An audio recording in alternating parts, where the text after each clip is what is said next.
अर्को मैले एउटा के कुरा पनि सुनिरहेको छु भने नेपालमा चाहिँ हजुर सस्तो ब्रान्डमा नि अब मानौँ कुनैले चाहिँ अब इन्डियन सफ्टवेयरहरू ल्याएर हजुर एआईहरू ल्याएर होइन हाम्रो बोर्ड यस्तो हो भनेर म्याक्सहरूलाई एकदम कम्पिटिसन गरेर भने पनि सुनेको छु। यो विषय यस्तो चाहिँ के छ हो? तपाईँले स्मार्ट बोर्ड किन्दा चाहिँ एआई मात्र नहेर्नु के ए धेरै कुरा हेर्नुपर्छ। एआई भने जुन वान हजुरले पर्सेन्ट म्याक्सको कुरा गर्नु एआई भने 1% मात्र हो।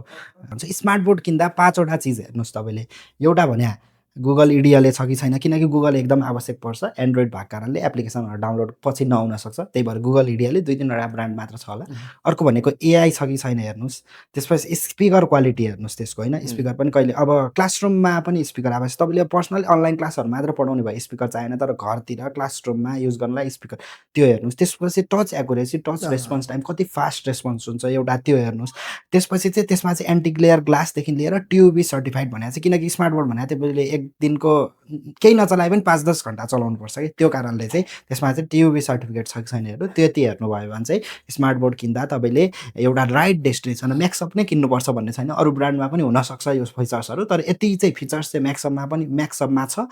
र यस्तै फिचर्स यस्तै सर्टिफिकेट भएको ब्रान्ड किन्नुभयो भने चाहिँ तपाईँले 5-10 वर्ष ढुक्क हुन सक्नुहुन्छ।